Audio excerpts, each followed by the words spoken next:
இன்னைக்கான motivational story என்னன்னு கேட்கலாமா?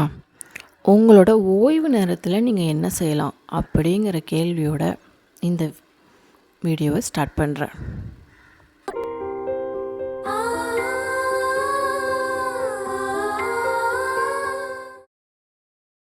ஒரு 4-5 ஃப்ரெண்ட்ஸு என்ன பண்ணலாம், இந்த டைம் ஃப்ரீயாக இருக்குமே அப்படின்னு யோசிச்சுட்டு இருக்கும்போது ஒவ்வொரு ஃப்ரெண்ட்ஸ்கிட்டையும் அவங்க ஒரு கேள்வி கேட்குறாங்க.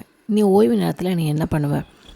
ஒருத்தங்க நான் சினிமாவுக்கு போவேன், நான் பார்ட்டிக்கு போவேன், பார்க்குக்கு போவேன், அந்த மாதிரி ஒவ்வொரு ஆப்ஷனில் நிறைய ஆப்ஷன் கொடுக்குறாங்க.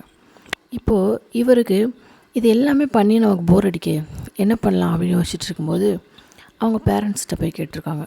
அவங்க அம்மா ஒரே வார்த்தை சொல்லியிருக்காங்க, உன்னோட ஓய்வு நேரத்தில் நான் சொல்கிற ஒரு விஷயத்த மட்டும் கரெக்டாக பண்ணேன்னா உன் லைஃப் ஃபுல்லாக நீ ஹாப்பியாக இருக்கலாம் அப்படின்னு சொல்கிறாங்க.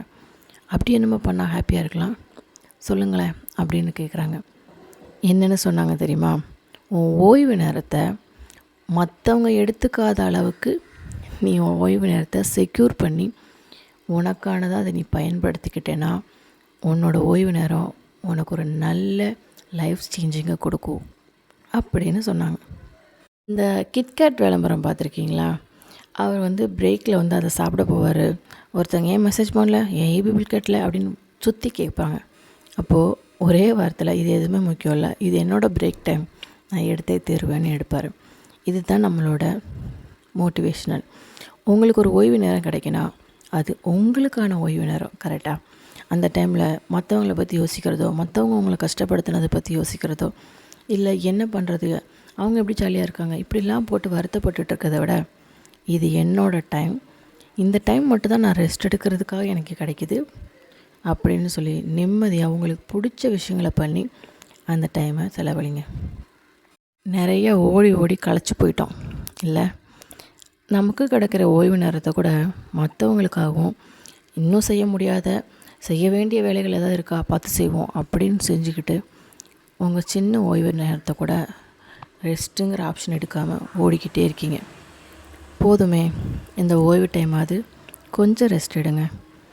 நீங்கள் ரெஸ்ட் எடுத்தால் தாங்க நீங்கள் மட்டும் இல்லை, உங்கள் ஃபேமிலி மட்டும் இல்லை, எல்லாருமே சந்தோஷமாக இருக்க முடியும். உங்கள் ஓய்வு உங்களோட ஆரோக்கியத்தை கூட முழுமையாக திருப்திப்படுத்தும். இது உங்களுக்கு புரிஞ்சிருந்துச்சுன்னா எனக்கு ரொம்ப சந்தோஷம். ஸோ இந்த வீடியோ உங்களுக்கு புரிஞ்சிருந்தாலும் எனக்கு ரொம்ப சந்தோஷம். ஸோ இந்த வீடியோ உங்களுக்கு பிடிச்சிருந்துச்சுன்னா லைக் அண்ட் சப்ஸ்கிரைப் பண்ண மறந்துடாதீங்க. உங்களோட ஒவ்வொரு சப்போர்ட்டும் எனக்கு ரொம்ப ரொம்ப முக்கியம். இது வரைக்கும் சப்போர்ட் கொடுத்ததுக்கும் ரொம்ப ரொம்ப நன்றி.